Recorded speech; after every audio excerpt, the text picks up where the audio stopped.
함께 예배드리게 하심을 감사하나이다. 찬양과 말씀 가운데 저희들의 묵은 심령이 되살아나게 하옵시고 삶에 지친 저희에게 살아갈 용기와 담대함을 주옵소서. 하나님을 아버지라 고백하는 저희에게 세상을 향하여는 당당하되 교만하지 않게 하옵시고 또한 겸손하되 비굴하게 살지 않도록 하여 주옵소서. 힘없고 가난에 지친 교우와 육신의 아픔으로 고통받는 성도들에게 살아갈 이유를 알게 하시고 하나님으로부터의 인정에 목말라 하는 욥처럼 저희에게 존재감을 주시고 하나님 백성이라는 자긍심을 갖게 하옵소서. 진리가 너희를 자유케 하신다 하셨사오니 저희로 진리를 깨달아 아는 지각이 날마다 새롭게 자라게 하여 주옵소서. 진리 안에 사는 다드림 교회 모든 성도가 자유하며 온전하고 또한 사랑이 넘치는 귀한 하나님의 자녀 되길 원합니다. 악을 향해 달려가는 세상에서 더욱 말씀을 의지하게 하시고 악한 발걸음들을 멈추도록 저희들에게 강한 믿음을 더하여 주십시오. 머리로 알고 가슴으로 새겨듣는 말씀이 행동하는 양심으로 실천할 수 있도록 저에게 강한 의지와 인내력 또한 허락하여 주십시오. 세상 가운데 선으로 악을 이기며 살아갈 수 있도록 저희에게 지혜를 더하여 주시고 능력을 부어 주옵소서. 예배 가운데 말씀을 전하시는 저희 김병년 목사님에게 충만한 은혜와 성령을 부어 주시고 오늘 예배 가운데 듣는 저희들의 심령에도 하나님 아버지의 무한한 사랑이 흘러 넘치게 하여 주옵소서. 언제나 저희와 함께 하시고 우리의 갈 길을 아시는 예수님의 이름으로 기도합니다.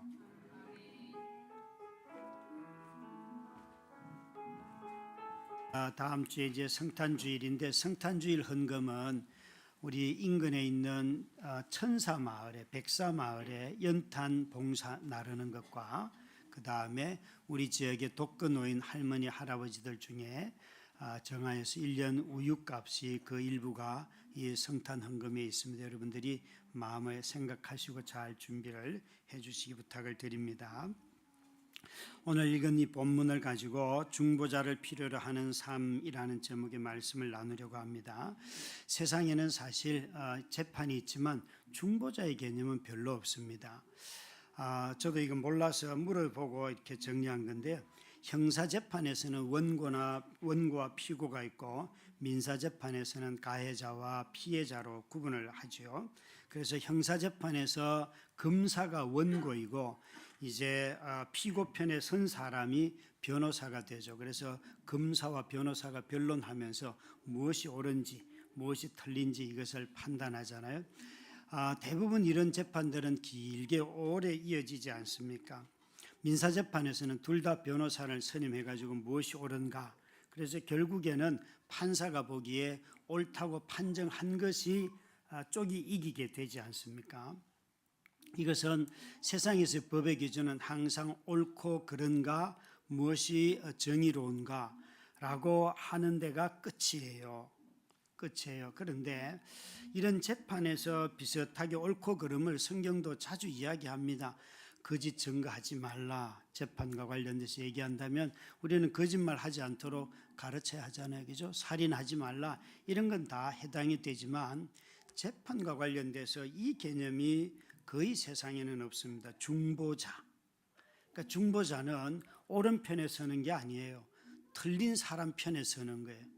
악인 편에 서는 거예요.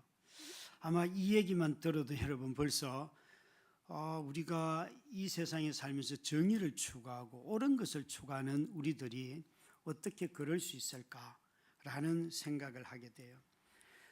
그래서 성경의 이 중보자라고 하는 개념은 매우 독특한 개념입니다. 왠가 하면 이 개념은 항상 죄인 편에 서기 때문에 그렇습니다. 물론 가끔 하나님 편에 서기도 하지만 거의 결국에는 다 죄인을 편들기 위하여서 하나님을 설득하는, 그래서 하나님 편에 가끔 서기는 합니다만은 대체로 중보자는 전부 다 죄인들 편에 서 있습니다. 모세가 그 백성을 이끌고 나아갈 때 때로는 재판장이고 때로는 제사장이고 때로는 왕처럼 그가 행동하지만 항상 그 백성이 죄를 범하였을 때 모세가 어디에 서 있는가를 보면 그는 자기 죄를 범한 백성들 편에 서 있습니다. 그래서 하나님을 향하여서 그들을 위하여 하나님께 용서를 구하고 있습니다. 오늘 읽은 본문도 여러분 이 연대기적으로 편성이 안 되어 있습니다. 그래서 성경을 연대기적으로 읽다 보면 순서가 다 뒤바뀌어 있습니다. 그것은 이유가 있기 때문에 그렇게 하죠. 이스라엘 백성들을 하나님이 언제부터 시험했을까 이렇게 질문을 해본다면 여러분 기억 속에 홍해를 건너고 나서 3일 길을 가니까 마라의 썬물이 나옵니다. 그때 하나님께서 썬물을 달게 하시고 나서 이렇게 말씀하시죠. 내가 내 율례를 정하여서 이들을 시험할 것이다. 그게 바로 마라의 썬물에서 일어난 일들이에요. 그래서 저 구절에 출애굽기 15장 25절 뒤에 보시면 여호와께서 그들을 위하여 법도와 율례를 정하시고 그들을 시험하실세, 홍해를 건넌 지 3일 만에 하나님께서 어떤 법을 정하여서 이스라엘 백성들을 시험하기 시작하셨어요. 그런데 저 출애굽기 15장 바로 뒤에 16장에 보시면 여러분 잘 아시는 대로 만나 사건이 나오잖아요. 그 만나를 주시면서 4절에 저렇게 말씀하세요. 같이 읽습니다. 시작. 그때 여호와께서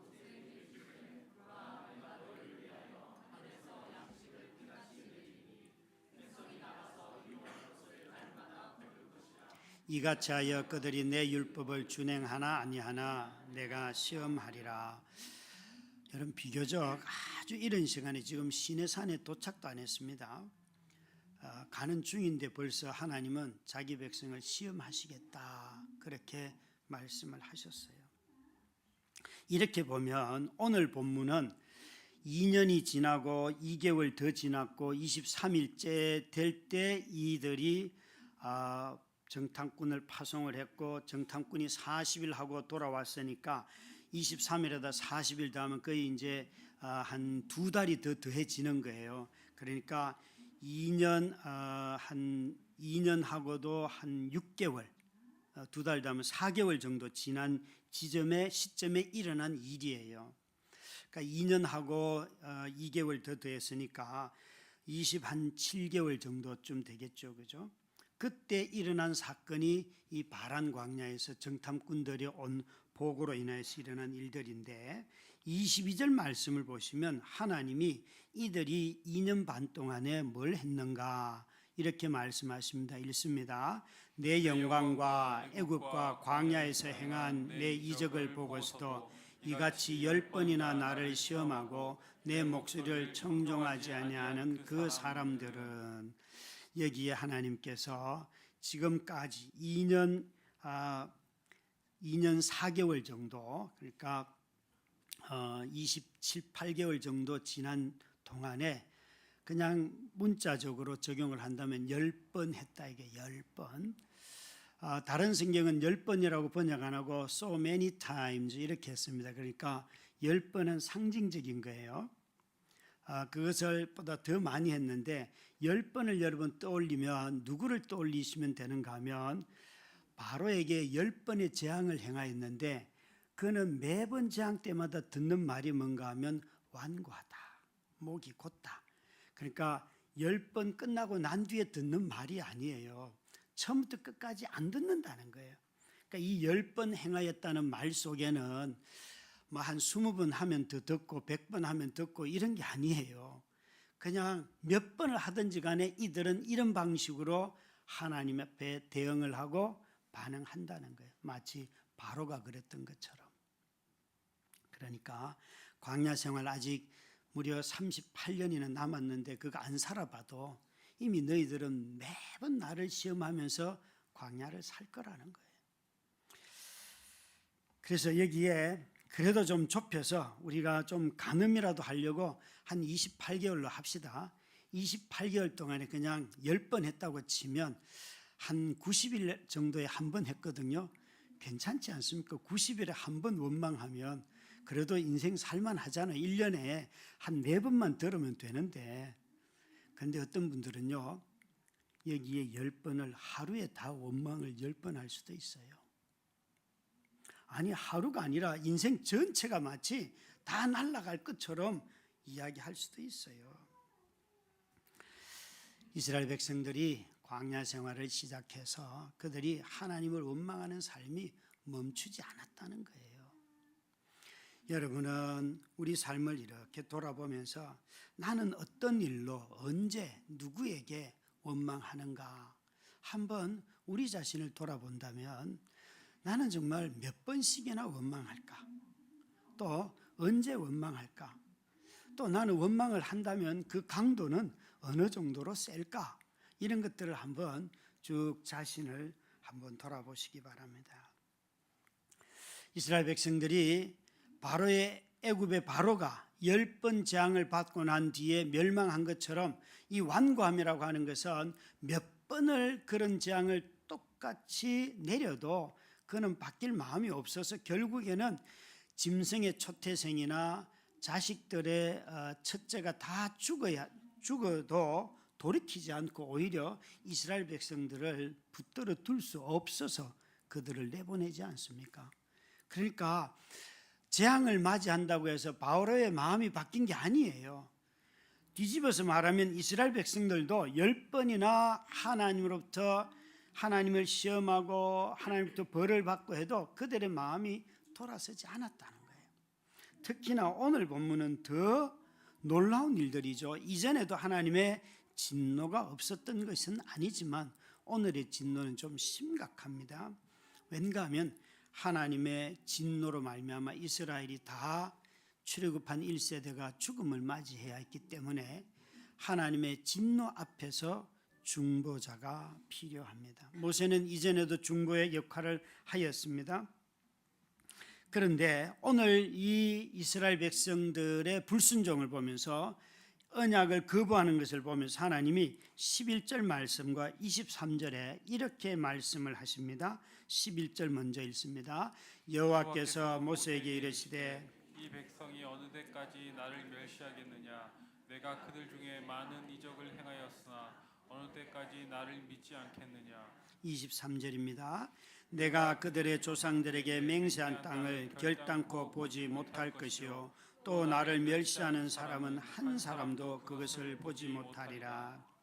하나님이 이번에 이 언약의 땅을 정탐하고 온 뒤에 사람들이 10명의 사람들이 막 말을 하니까 나머지 사람들이 다 동조를 해서 이제 못 들어갑니다. 우리는 돌아갑시다 라고 이야기를 하니까 하나님 뭐라고 말씀하시는가 하면 너희가 어느 때까지 나를 멸시하겠느냐. 멸시라는 단어를 썼어요. 하나님도 이런 행동들을 일으키는 이스라엘 백성들로 말미암아 자신이 수치스럽다는 거예요. 수치를 당했다는 거예요. 그러면서 나는 너희들을 더 이상 이 땅으로 데려가지 않겠다라고 선언을 하시면서 이 광야에서 이 출애굽한 1세대들은 다 죽는다라고 말씀하고 계세요. 다시 말씀드리지만 이들이 10번밖에 안 했다 그런 뜻은 아닙니다. 이들은 오랜 기간 동안 지속적으로 그리고 반복적으로 하나님의 말씀을 버렸어요. 정탐꾼들이 갔다 와서 이들이 왜 우리가 모든 백성들이 원망하게 된 가장 큰 이유는 사실은 이것 때문에 그렇습니다. 오늘 14장을 보면 지난주에는 아말렉 자손 그 땅에 네피림의 후손 사람들이 살고 있어서 두려워서 그랬다고 하였는데 그 두려움의 핵심이 뭔가 하면 14장 3절을 한번 보십시다. 3절에 이렇게 그들이 말하고 있습니다. 같이 읽을까요? 14장 3절입니다. 어찌하여 여호와가 우리를 그 땅으로 인도하여 칼에 쓰러지게 하려는가? 우리 처자가 사로잡히리니 애굽으로 돌아가는 것이 낫지 아니하랴.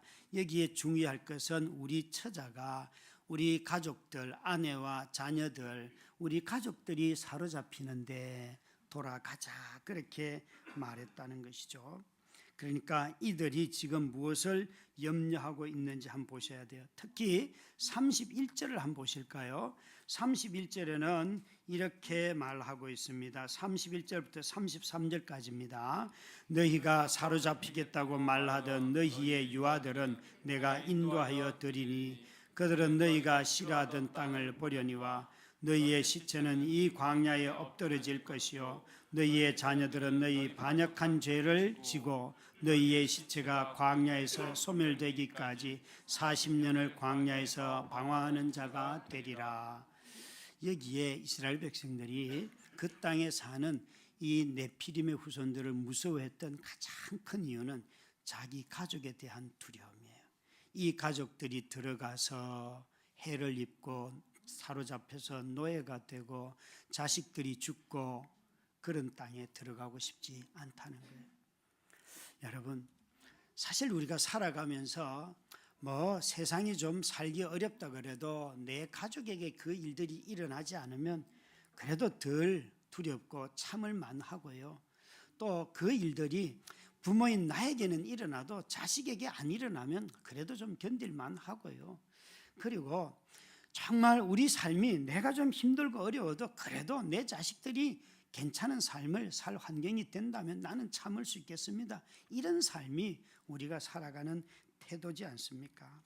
그런데 이들이 그 아말렉인들이 사는 땅을 보았을 때에 저 땅에 들어가서는 내가 싸워서 질 뿐만 아니라 우리 가족들이 남아있는 가족들이 어떻게 될 것인가 생각을 하니까 그 땅은 사람을 삼키는 땅이고 죽이는 땅이다라고 말씀을 하였어요. 생각을 했다는 것이에요. 그래서 자신들이 더 이상 이 땅에 들어가면 안 된다라고 강력하게 모세의, 아론의 또 여호수아와 갈렙의 이야기를 거절하고 돌아가자는 거예요. 돌아가자는 거예요.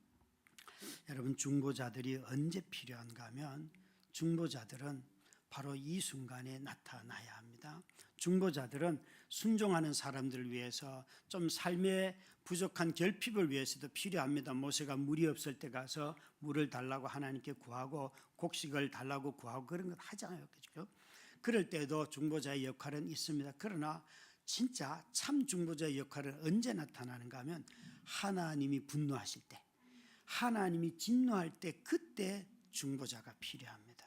왠가 하면 여러분, 곡식이 없어서 굶어 죽지 않았어요. 이스라엘 백성들이 물이 없어서 그래서 물을 마시지 못해서 죽지 않았어요. 어떤 방법으로든지 하나님이 그들을 먹이고 입히고 돌봐주셨어요.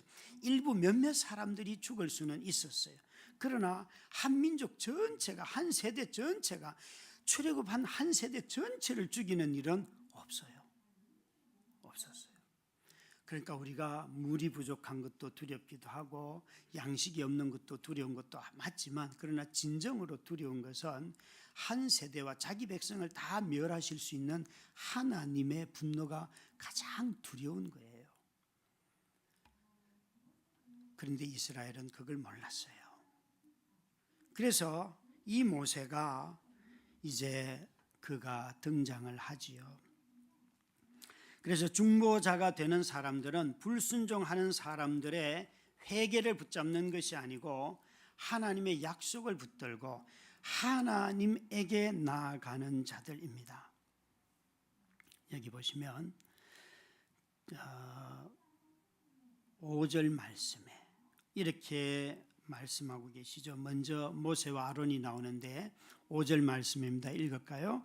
모세와 아론이 이스라엘 자손의 온 회중 앞에서 엎드린지라. 모세와 아론이 엎드려 6절 읽습니다. 그 땅을 정탐한 자 중 눈의 아들 여호수아와 여분네 아들 갈렙이 자기들의 옷을 찢고, 모세와 아론은 엎드렸어요. 참 아론이 이럴 때는 그래도 모세 편에 섰어요. 또 다른 데는 또 아론은 왔다 갔다 합니다, 여러분. 그런데 하나님 앞에 엎드렸어요. 이때 엎드리면 두려움에 대한 엎드림이 아니에요. 하나님 앞에 자기 백성을 품고 하나님께 간구하는 엎드림이죠. 그렇죠? 간구하는, 하나님을 설득하기 위함이에요. 비굴하거나 비참하게 그들에게 굴복하는 게 아니에요. 뿐만 아니라 여호수아와 갈렙은 옷을 찢었는데 옷을 찢는 행위는 다른 데는 회개도 있지만 이들이 죽음에 처할 때 이런 죽기를 각오했다라는 뜻이 옷을 찢는 행위에 또 있어요. 그러니까 갈렙과 여호수아가 이 일에 죽기를 각오하고 맞서기 시작했다는 거예요. 적어도 네 사람이 딱 동력을 하고 있습니다. 10명의 정탐꾼의 말을 듣고 사람들은 지도자를 세워서 애굽으로 돌아가려고 하였습니다. 그러나 이 사람들을 막아선 여호수아와 갈렙은 7절, 8절, 9절에 뭐라고 말씀하시는가 하면 7절, 8절, 9절입니다. 이스라엘 자손이 온 회중에게 말하여 이르되 우리가 두루 다니며 정탐한 땅은 심히 아름다운 땅이라 여호와께서 우리를 기뻐하시면 우리를 그 땅으로 인도하여 들이시고 그 땅을 우리에게 주시리라. 이는 과연 젖과 꿀이 흐르는 땅이니라. 다만 여호와를 거역하지는 말라. 또 그 땅 백성을 두려워하지 말라. 그들은 우리의 먹이라. 그들의 보호자는 그들에게서 떠났고 여호와는 우리와 함께 하시느니라. 그들을 두려워하지 말라 하나. 여기에 여호수아와 갈렙이 하고 있는 말은 그 땅은 심히 아름다운 땅이라는 거예요. 처음 하나님이 약속한 대로 너무 아름다운 땅이고 8절에도 보니까 젖과 꿀이 흐르는 땅으로 그 땅으로 하나님이 우리를 인도하여 가고 있는 중이고 인도하시리라. 우리에게 주신 선물의 땅이고 실제로 선하고 좋은 땅, 열매 잘 맺는 땅이라. 그리고 그 땅의 보호자는 떠났고 여기에 우리의 보호자는 여호와이신데 9절에 보니까 제일 가운데 있는 구절, 그 여호와는 우리와 함께 하시느니라. 지금 갈렙과 여호수아는 뭐라고 말하는가 하면 두려워하지 마라. 그들은 보호자 없는 키 큰 사람들이고 보호자 없는 무기를, 아주 큰 무기를 들고 있는 정말 훈련이 잘 된 사람인 것은 맞다. 그들의 성벽은 높다. 그렇지만 우리에게는 우리가 아니라 우리의 보호자가 계시지 않느냐. 그러니까 그분이 우리 오래 함께 계신다. 놀라지 말라. 두려워하지 말라. 사랑하는 우리 성도 여러분, 저와 여러분이 나 한 사람 사는 것은 별로 두려워하지 않을 수 있어요. 그런데 자식을 생각하면 막 두려움이 찾아와요. 또 앞으로 어떤 새로운 일을 생각하면 내가 정말 돈도 없는데 저거 어떻게 할까? 그런 마음의 생각이 들 거예요. 제가 결혼이 좀 늦게 시작했어요. 제가 31에 만나서 32에 결혼했거든요. 제 친구들은 다 26, 7에 결혼할 때. 그래서 저희 누님도 제가 결혼이 늦어지니까 늘 이렇게 말했어요. 저만 만나면 얘야 넌 누구나 아무나 데리고 동거해라. 그러면 나중에 결혼식을 올려주마.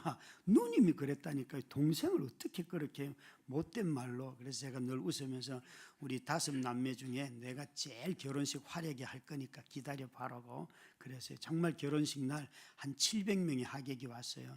물론 그 중에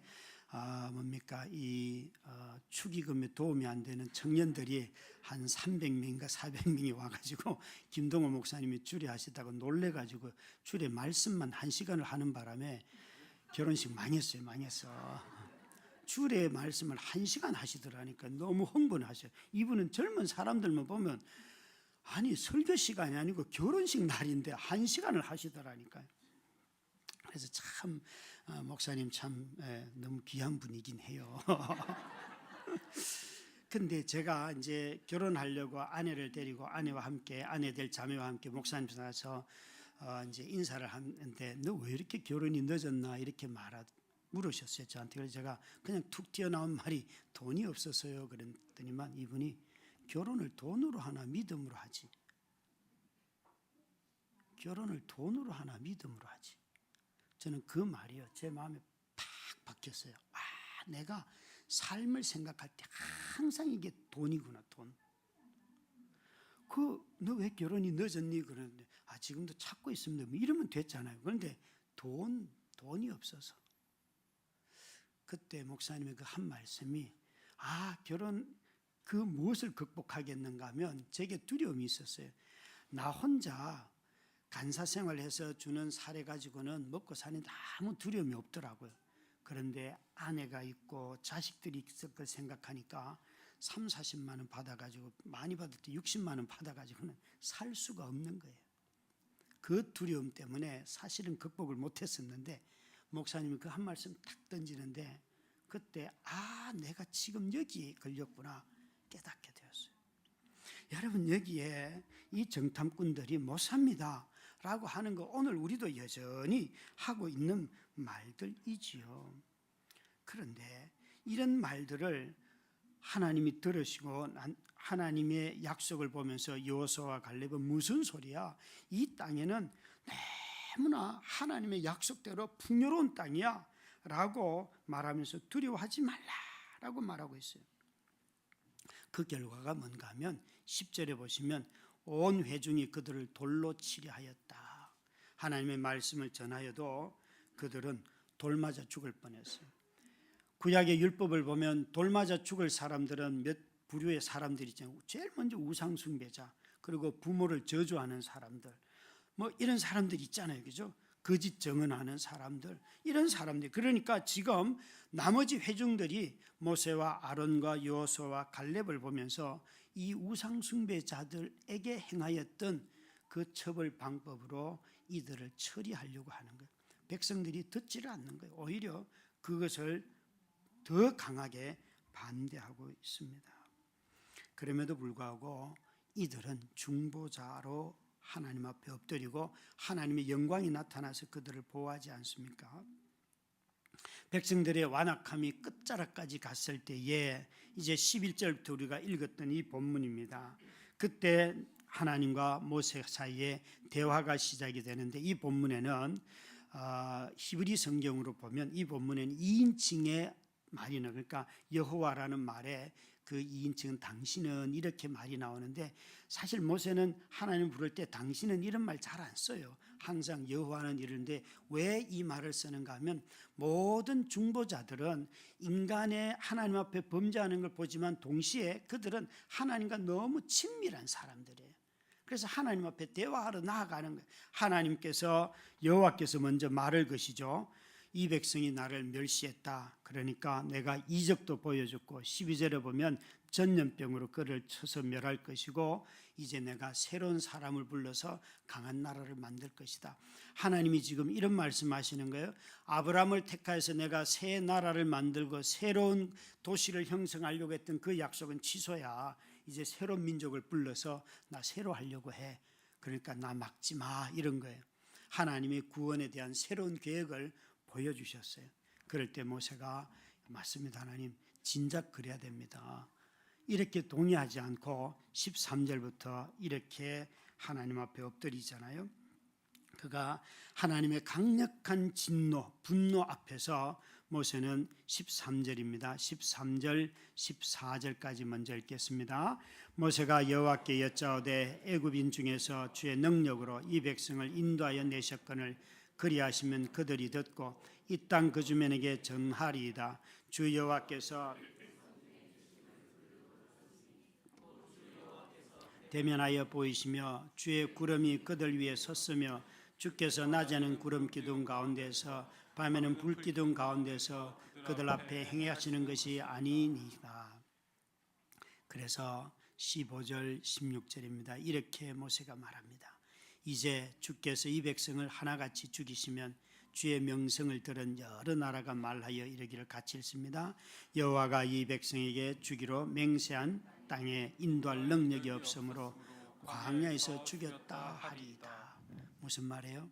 모세는 지금 하나님께 이렇게 말하고 있어요. 하나님, 능력으로 이 백성을 구원하기 위하여서 바로에게 그렇게 진노도 행하고 바로의 자식들도 죽이고 다 해서 홍해도 건너고 다 했는데 이제 그것은 저 애굽 나라에서는 가능했다는 거예요.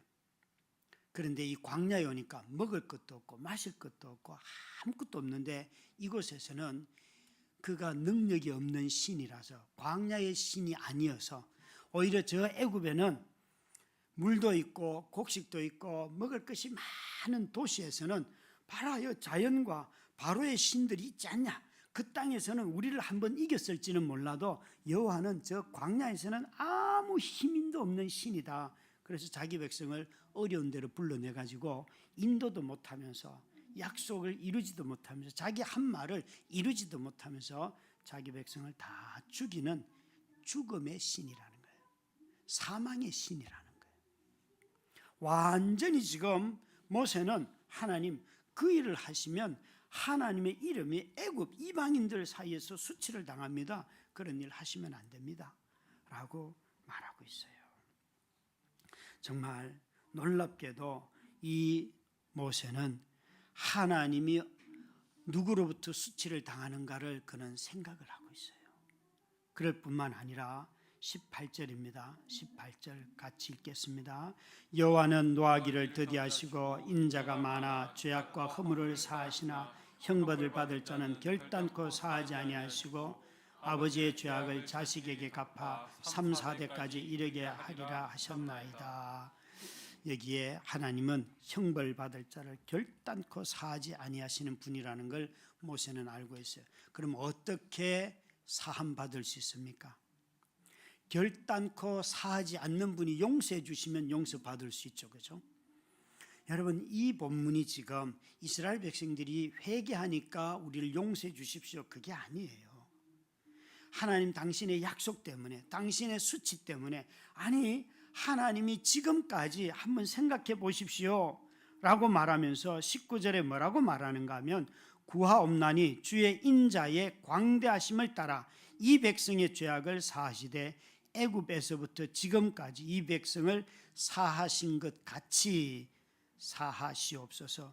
하나님, 애굽에 있을 때도 하나님이 사해 주셨고 이스라엘 백성들은 애굽에서도 죄를 범하였습니다. 그런데 그때도 사해 주셨고 애굽을 나와서 홍해를 건널 때도 그랬고 홍해 건너고 나서 광야 며칠 살 때도 그랬고 지금까지도 하나님 얘들이 순종해서 산 것이 아니고 하나님의 용서 때문에 여기까지 살아있는 것 아닙니까?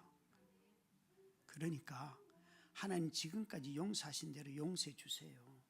얘들이 회개가지고 용서가 아니라니까요.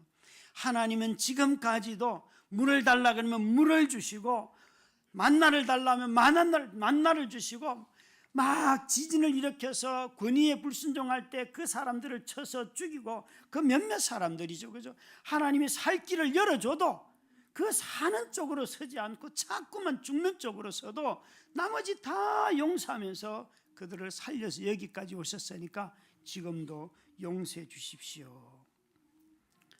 모세가 구하는 가장 핵심적인 내용이 바로 이것입니다. 16절에 여러분 모세는 이렇게 말합니다. 16절 17절은 같이 읽습니다. 시작. 여호와께서 이 백성에게 주기로 맹세한 땅에 인도할 능력이 없었으므로 광야에서 죽였다 하리이다. 이제 구하옵나니 이미 말씀하신 대로 주의 큰 권능을 나타내옵소서 이러시기를. 여러분, 여기에 모세가 구하는 주여 이제 구하옵나니 주의 가장 큰 능력을 나타내시옵소서. 무엇이 가장 큰 능력이십니까? 무엇이? 약속의 땅에 들어가기를 거부하는 이 백성을 보면서 지금 먹을 걸 달라는 게 아니에요. 이들을 향하여서 가장 큰 능력을 보여주십시오. 무엇입니까? 그게 바로 18절 19절에 있는 죄를 사하여 달라는 말씀입니다. 하나님 앞에 하나님 죄를 사해 주십시오. 죄를 사해 주지 않으면 이 백성은 물이 있어도 굶어 죽는 것이고 또 양식이 있어도 다 죽을 존재이고 무기가 있어도 다 죽을 존재입니다. 그런데 하나님이 용서하시면 얘들은 살 수 있습니다. 우리는 하나님의 가장 큰 능력을 십자가에 달려 우리를 용서하시는 이것이 하나님의 가장 큰 능력이라고 우리는 잘 믿지 않아요. 우리 모두는 다 하나님의 가장 큰 능력은 오늘 내가 원하는 기도가 응답이 되고 또 가지지 못했던 것을 내가 갖게 되고 마치 아브라함에게 없는 것을 잊게 하시고 아브라함에게 자식이 없었는데 25년 만에 자식을 주셨으니까 그것이 가장 큰 능력이라는 거예요. 여러분, 그때 그 자식은 아브라함은 이삭 말고도 많은 자식이 있어요. 그때 말하는 자식은 이삭이라고 하는 한 인간으로서 말하는 것이 아니라 언약의 약속의 자녀를 말하기 때문에 그 약속의 자식은 이삭으로 아브라함에게 나타났지만 그리스도 예수를 말하는 거예요. 이삭 말고도 아브라함은 자녀가 참 많았다니까요. 우리는 너무 자주 잊어버리는 게 십자가에서 우리를 용서하시는 이 은혜가 하나님이 우리 삶에 나타내신 가장 큰 능력이라는 것을 잊어버리고 살아요. 하나님은 세상을 창조하실 때에 창조의 능력을 행하셨어요. 진짜 없는 것들을 다 만드셨다고요.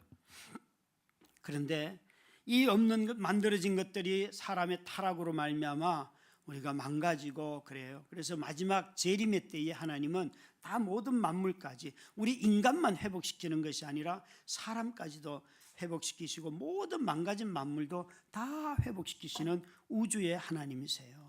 그런 능력은 창조 때와 마지막 심판의 날에 다 능력을 내뱉으셔서 능력을 보이셔서 모든 만물이 다 회복이 돼요. 그런데 그러면 창조하시고 난 뒤에 타락하고 주님이 재림하시기까지 이 기간을 살아야 하는 소위 말하는 이 재림의 기간, 그리스도 예수가 오심으로 말미암아 이미 재림이 시작되었고 다시 오셔서 심판하실 그 기간까지 종말의 때까지 살아야 하는 이 재림의 때에 그분의 능력은 무엇으로 나타나는가? 질병으로 나타나고 질병을 고치는 능력으로도 나타날 수도 있죠. 그러나 여러분, 그 능력은 병을 고치는 능력이나 기적을 행하는 능력이 아니라 십자가의 사랑의 능력입니다. 십자가의 능력은 뭡니까? 없는 살림이 더 나은 살림이 되고 이런 능력이 아니고요.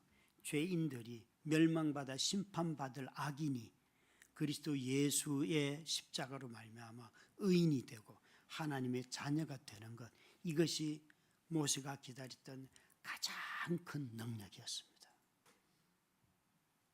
오늘 한국교회는 이 능력을 잊어버리고 자꾸만 불신자들이 구하는 그 능력으로 마치 우리의 유일한 능력인 것처럼 구하는 일들이 너무 많다는 거예요. 여러분, 모세가 가서 하나님께 뭐라고 말합니까? 인도할 능력이 없어서 광야에서 죽였습니다. 여러분, 이들은 광야에서 죽지 않는다니까요. 광야의 삶의 조건이 어렵기 때문에 이스라엘 백성들이 죽는 것이 아니라 불순종함으로 말미암아 용서받지 못하면 이들은 죽습니다. 삶의 환경이 어려워서 우리가 끝나는 것이 아니라 그리스도로부터 용서받지 못하면 저와 여러분의 삶이 다 끝난다고요. 그 이야기를 하고 있습니다. 사랑하는 우리 성도 여러분, 참으로 우리가 오신 주님의 다시 오실 주님을 기다리고 오신 주님을 기념하고 다시 오실 주님을 기다리는 대림절을 보내고 있는데요. 저와 여러분이 가장 큰 능력이 무엇인가 묻는다면 하나님의 수치, 너희들이 나를 멸시했는데 이 멸시를 해결할 수 있는 방법이 없었어요. 하나님이 자기 수치를 어떻게 다 버립니까? 없어요. 이스라엘 백성들이 출애굽하고 요단강을 건너서 길갈에서 처음 제단을 쌓고 뭐라고 말합니까? 우리의 모든 수치가 굴러갔다, 사라졌다. 약속의 땅까지 하나님이 그들을 인도했기 때문에 하나님을 보면서 이스라엘 애굽의 백성들이 했던 능력도 없는 신이라고 했던 말들이 거기서 아니잖아요. 그 오합지졸이 그 약속의 땅 가나안 땅에 들어갔다고요. 그때 그들이 할례를 행하고 유월절을 지키면서 길갈에서 이 백성의 수치가 다 사라졌다. 하나님의 은혜와 용서를 다시 한번 거기서 경험하는 거예요. 이 대림절에 우리는 그리스도 그분이 오셔서 우리를 용서하신 이 큰 은혜를 다시 한번 기억하고 우리가 우리 편에 서신 악인이고 멸망받을 자 편에 서신 우리의 모든 수치를 다 당하신 그 예수 그리스도를 기억하십시다. 죄를 지었다면 우리 자신들이 수치스러워해야 되는데 주님께서 우리의 수치를 다 거두어 가셨습니다. 그래서 우리 주님을 십자가에 달려 죽으실 때를 보면 여러분, 착한 사람 위해서 산 것도 아니고 세금 잘 내는 사람도 아니고 무슨 권력을 제대로 행하는 사람도 아니고 자기를 찌르고 때리고 욕하고 비난하고 옷은 다 가져가서 찢어서 서로 나누어 갖고 가장 폭력적인 사람들이잖아요. 가장 잔인한 사람들이잖아요. 고문하던 사람들, 그 자신을 죽이던 사람들을 향하여서 그들에게 저들의 죄를 용서하여 주시옵소서라고 하나님께 용서를 구하시던 분이 우리 주 예수 그리스도가 아니십니까? 오늘날 교회 안에는 너무 의로운 사람도 많고요, 너무 도덕적인 사람도 많고요, 항상 그래도 정의를 추구하고 옳은 편에 서는 것, 그건 우리 사회에 꼭 필요한 일들입니다. 그러나 여러분, 복음은 우리에게 정의를 추구해서 그 자리에 서는 것을 넘어서서 악인들이 의인이 되도록 하는 자리까지 우리를 초대하고 있습니다. 오늘 교회가 오신 주님을 바라보면서 우리가 의롭게 사는 데만 초점을 맞춰지는 것이 아니라 정말 악인들을 위하여서 자신을 희생하고 그들의 편에 서서 그들을 어떻게 하면 생명의 자리로 데려올지를 고민하고 기도하는 것, 그것이 우리가 해야 할 일들입니다. 우리는 주의 오심을 기도로 맞이한다고 하지요. 여러분, 우리의 기도에 하나님을 욕하고 예수 그리스도를 조롱하고 교회를 항상 비난하는 사람들이 내 기도 속에 담기기를 바랍니다. 이번 성탄절날 함께 지킬 때에 그런 한 사람 한 사람의 이름들을 가정에서 배우자일 수도 있고 자녀일 수도 있고요, 그리고 직장의 친구일 수도 있어요. 그런 사람들을 생각하면서 나는 하나님, 저 사람을 위하여서 저 사람의 이름을 불러가면서 하나님, 저 사람을 용서해 주십시오. 저 사람은 전혀 무지하여서 모릅니다. 또 하나님의 백성들 중에도 그런 사람들이 있지 않습니까, 여러분? 끔찍한 일을 저지르고 그 일들도 알지도 못하고 여전히 가해자로 남아있는 그 사람들에게 옳은 것을 하지만 동시에 그들에게 편에 서서 정말 악이 무엇인지 이야기하고 끝까지 악인에서 사람을 의인으로 바꾸는 것, 이것이 바로 중보자를 필요로 하는 오늘의 사회의 모습입니다.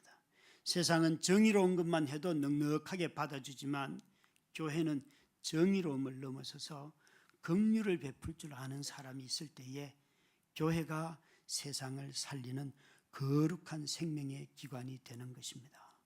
이 일에 우리 모두가 이 대림절을 맞이해서 다시 한번 기억하고 생각하는 우리들이 되시기를 주의 이름으로 축원합니다.